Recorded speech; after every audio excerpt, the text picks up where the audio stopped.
Okay, so I'm recording my day. Today is the 28th.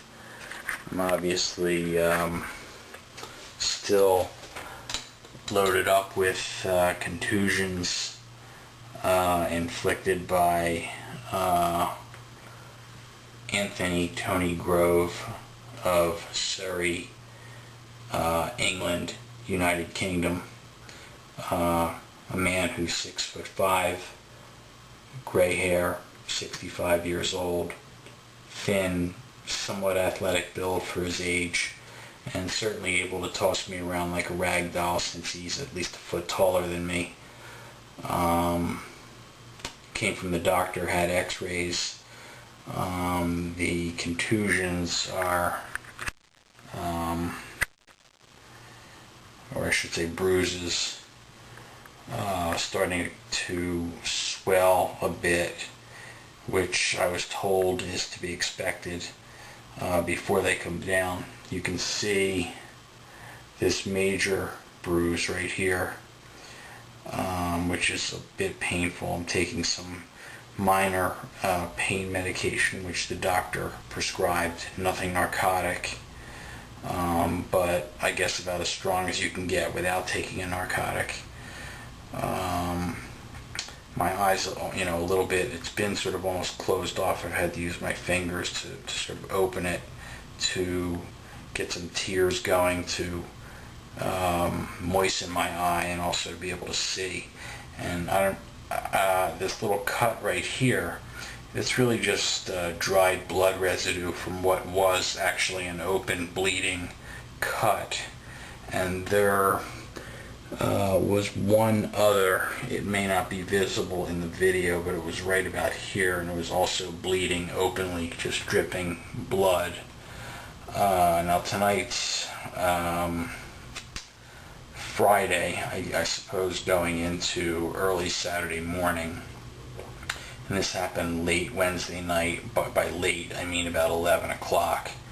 I contemplated going to the emergency room,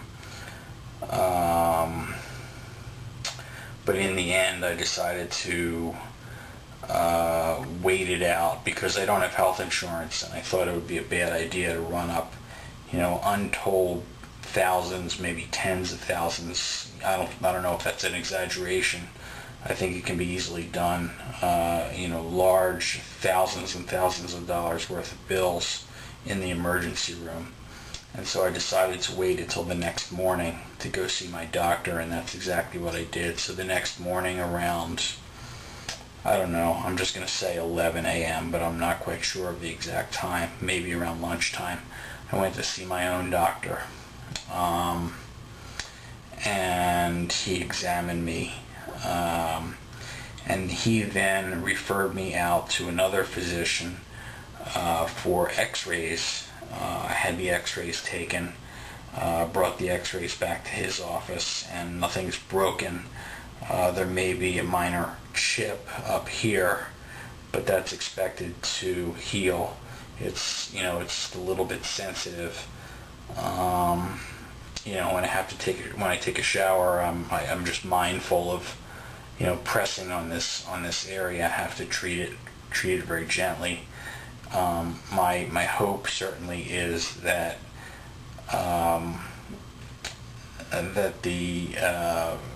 really that my face just goes back to looking normal.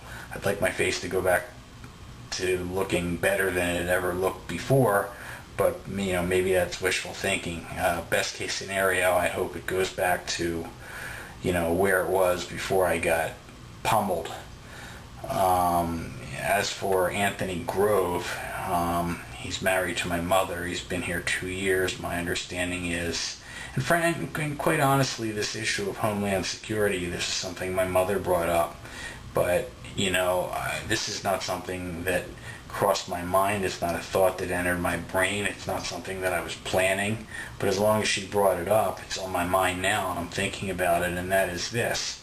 When you're a foreign citizen and you're not a permanent resident of the United States and you're here on a visa, you can't just come into the United States and unleash pain and pummel American citizens. And let me digress and say this is not the first time. The first time, several months ago, he threw me into, like a rag doll. Again, he tossed me 6 or 8 feet into some exercise equipment.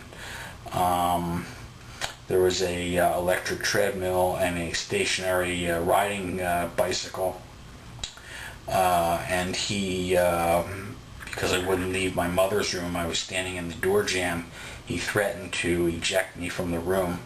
And when I started to discuss it with him, I said, let me get this straight. You're going to toss me out of the room if I don't leave the room. I was sort of incredulous. And with that, he just summarily, not only ejected me from the room, but tossed me into this, back first, back, neck, whatever, into this workout equipment. Now, frankly, I don't remember exactly. I'd have to think about it. I don't remember exactly offhand what injuries, if any, I had. Really, more than anything, I was just completely stunned. I couldn't believe that what happened just happened. And it took me a number of minutes, maybe 5 minutes, 10 minutes to sort of get it together. And of course, I went to my mother and I asked her how she could countenance anyone, whether it's her husband, whether it's her friend, whether it's anyone in her home, treating her son in this fashion. Just even if it's not her son, just taking someone, picking them up, and exposing them to that level of violence. I just don't understand how you could allow that to go on. I mean, that's just totally unacceptable. I would never allow it. If somebody engaged in that level of violence in my presence, I would tell them to leave. I would let them know that's just not, it's not acceptable. But the second time around, after going to the doctor's office, no, I'm sorry, before I went to the doctor's office, I went to the Palm Beach County Sheriff's Department, because the Palm Beach County Sheriff's Department asked me why I didn't go to the Palm Beach County Sheriff's Department first, as if to suggest that I'm somehow remiss or I'm somehow making it up. That was one of the attitudes of one of their local denizens, their local cops, and his name is, you know what, I'm going to pause this. I'm going to get you his name. Hang on for a second. Okay, we're back on the air. There were 2 deputies who came out. One was named, and this was at night. This was after I had gotten back from the doctor's office, and this was after the x-rays had been done, and I was sitting at home just sort of relaxing and trying to, just sort of nurse my wounds, if you will. And there were 2 deputies. One was named Deputy Clark, number 7770, and this is Palm Beach County Sheriff's Office, PBSO. And the other's name was Ronald Cercy, CERCY, number 9461. And this is a guy who was wearing shorts and lots of tactical gear. I think, I kind of got the impression that maybe he had been watching too many episodes of Cops, and he was sort of taking the whole thing to heart, because he had that sort of attitude where even if you're wrong and facts be damned, if you put on that certain sort of cop voice, that certain sort of faux authoritative voice, it suggests that you're in control and you know what you're talking about. And he simply refused to believe that I was hit. Now, I don't know exactly how he posits that I came to have these rather, relatively, moderate to severe injuries, but even as he left, he said, and I suggested to him, in a domestic violence situation, when a woman has so much as a scratch on her lip, the spouse is arrested and cools off in jail for 24 hours. So it was incredulous to me that no arrests were made. And what was more incredulous to me was that this jerk-off Cercy, Ronald Cercy, 9461, threatened me that if there was another call to the Palm Beach Sheriff's Office and he had to come back out, that I would be arrested and that I would be taken to jail. And I said to him, well, I'm the victim. And on the way out the door, he said to me when we were alone, be honest with me. How did you get those wounds? Tell me. I can't remember his exact words, but he asked me to level with him. He said, "Come on, how'd you get those wounds? Come on, that's you know." He had this level of skepticism, as if he had some sort, as if he could intuit the truth, as if he had some sort of ability to read minds, or some ability to, you know. I don't know, determine the truth in a way that other people can't, rather than simply accepting what is so simply obvious, accepting it at face value. But I had to bring now interestingly, just to show you what a jerk this guy is, I had to bring my car in because it was parked on the street, and this is a condo, and you have to take your car off the street by a certain time, and he overheard that. Well, he sat outside on the street about 5 houses down, parked with his lights out, and he waited and he waited and he waited, and he must have waited about 15-20 minutes. I knew exactly what he was going to do. I mean, maybe call me paranoid, but I knew what he was going to do was, as soon as I got behind the wheel of my car and quote-unquote operated it, he was going to come up behind me and pull me over and hassle me for my papers and my license, etc., etc., etc., and try to find a way to find something wrong. But I didn't want to give him that opportunity, and I just waited him out. And after about 20 minutes, he finally left. But I have no doubt that that's what he was up to. And if he wasn't, I'd like to know why he was simply just sitting there. Particularly when I think his partner left. I think there were 2 different cars, but regardless, I'd like to know why he was just sitting there. I find it hard to believe that he was sitting there for a reason other than, and again, maybe I'm just paranoid, but I'm pretty sure that was the reason why he was just sitting there. The guy is a real jerk. So I went to internal affairs at I'm not going to be intimidated, and I'm not going to let this go just because some jerk off says that he doesn't believe me. I'm just because some child plays cop, that doesn't impress me in the slightest. And I went to internal affairs at PBSO, and I spoke with a sergeant.